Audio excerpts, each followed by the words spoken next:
Good day everyone. Today I will explain the evolution of customs valuation in the Philippines, the formal name of the WTO valuation agreement, and how customs determine the duty using the transaction value method. First, let's talk about the evolution of customs valuation in the Philippines. Before, the Philippines was using the Home Consumption Value or HCV system.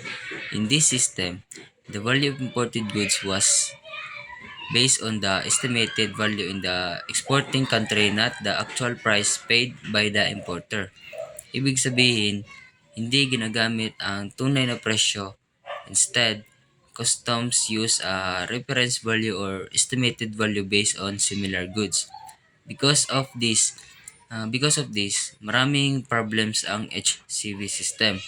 Hindi siya always accurate and sometimes nagkakaroon ng disagreement between the importer and the customs authority.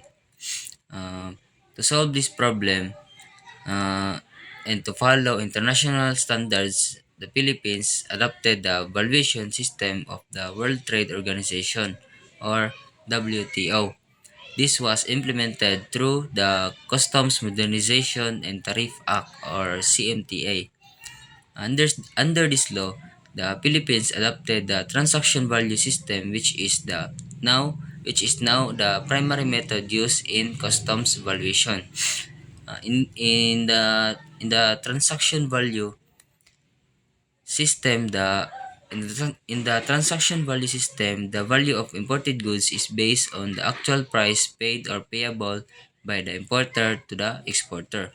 Ibig sabihin, hindi ginagamit na ang tunay na presyo, hindi na estimated value. Because of this system, customs valuation became more transparent, fair, transparent, and accurate. It also reduced disputes and improved trust between importers and customs authorities. Second, the formal name of the WTO Valuation Agreement is the Agreement on Implementation of Article 7 of the General Agreement on Tariffs and Trade, 1994 or GATT 1994. This agreement provides the rules and guidelines on how to determine the customs value of imported goods. Its purpose is to make sure that customs valuation is fair, uniform, and based on the actual value of the goods.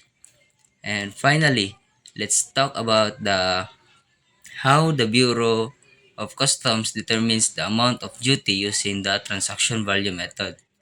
First, customs checks the commercial invoice. The invoice shows the actual price paid by the importer. And second, customs adds other necessary costs if they are not yet included. This includes freight costs, insurance, and packing costs, and other charges if applicable. After adding all the costs, the total amount is called the customs value. Third, customs applies the duty rate to the customs value. The duty rate depends on the classification of the goods. For example, if the customs value is 100,000 pesos and the duty rate is 10%, the customs duty to be paid is 10,000 pesos. And this method ensures that the duty is based on the true and actual value of the imported goods. And that's it. Thank you.